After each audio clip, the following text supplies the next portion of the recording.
Assalamualaikum warahmatullahi wabarakatuh.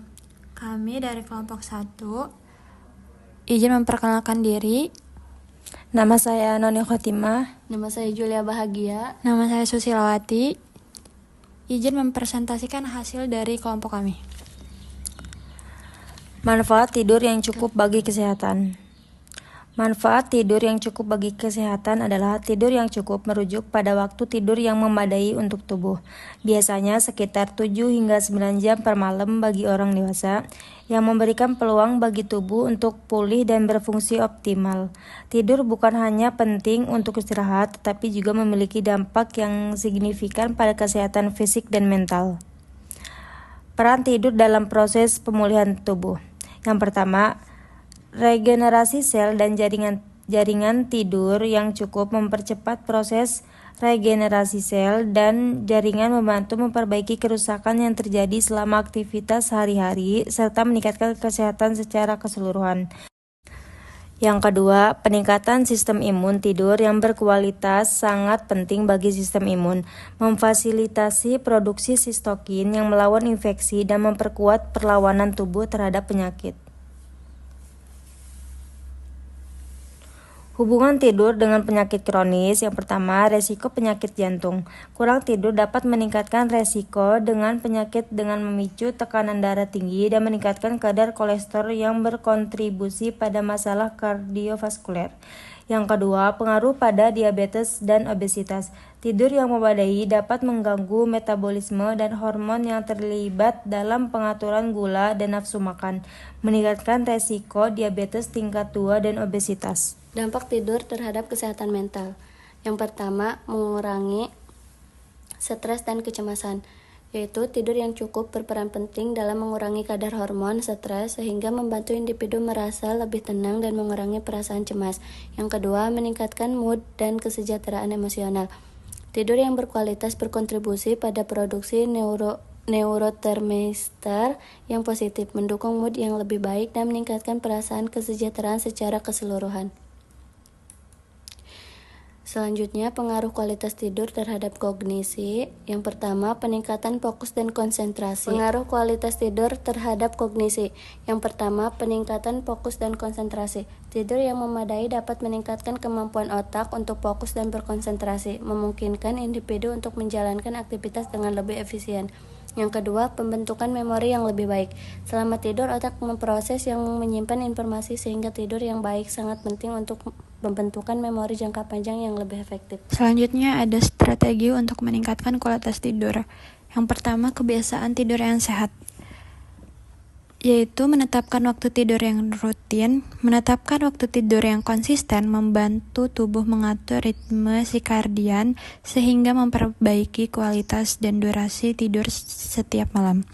Yang kedua yaitu lingkungan tidur yang nyaman. Lingkungan yang tenang, gelap, dan sejuk dapat meningkatkan kenyamanan selama tidur.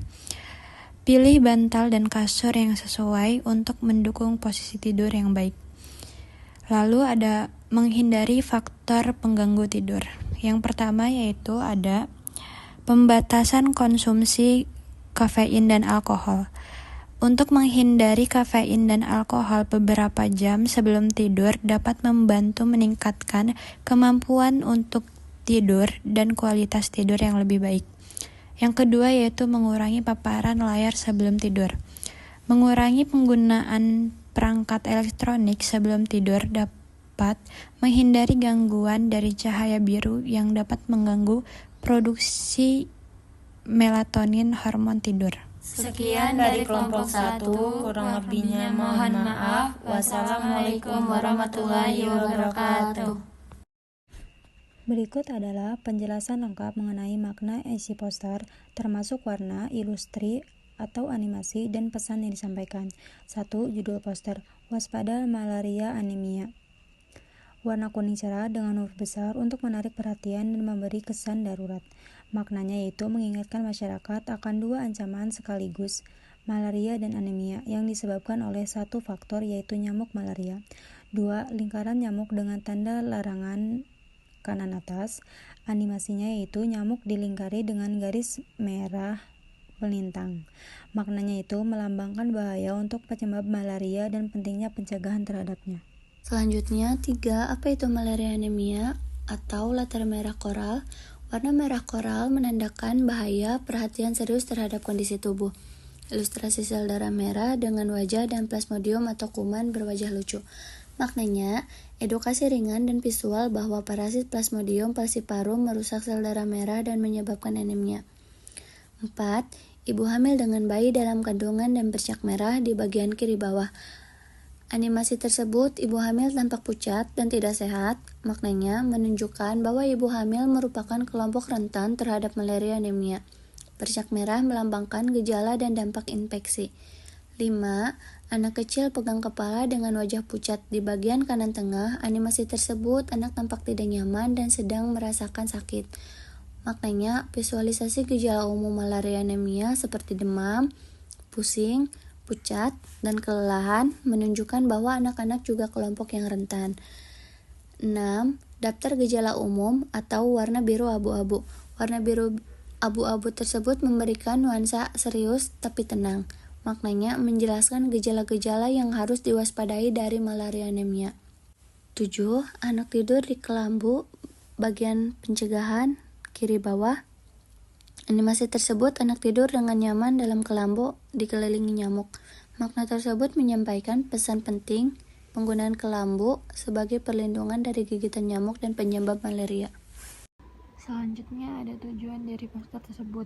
Ada beberapa tujuan. Yang pertama yaitu edukasi kesehatan masyarakat, memberikan informasi yang jelas dan mudah dipahami tentang apa itu malaria anemia, penyebabnya, gejalanya, siapa yang rentan, dan cara pencegahannya. Yang kedua yaitu meningkatkan kesadaran, mengajak masyarakat untuk waspada terhadap dua macam serius, yaitu malaria dan anemia, yang dapat terjadi bersamaan akibat gigitan nyamuk malaria.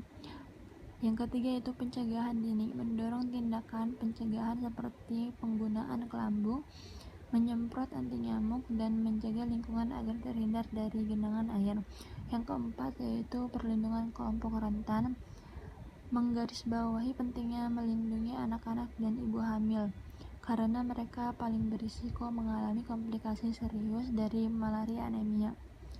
Yang kelima yaitu aksi cepat terhadap gejala, mengimbau masyarakat agar segera memeriksa diri dan mendapatkan pengobatan jika mengalami gejala malaria. Singkatnya, tujuan dari utama poster ini adalah menyampaikan pesan dan pencegahan dan pengendalian malaria anemia secara visual dan informasi agar mudah dipahami oleh semua kalangan.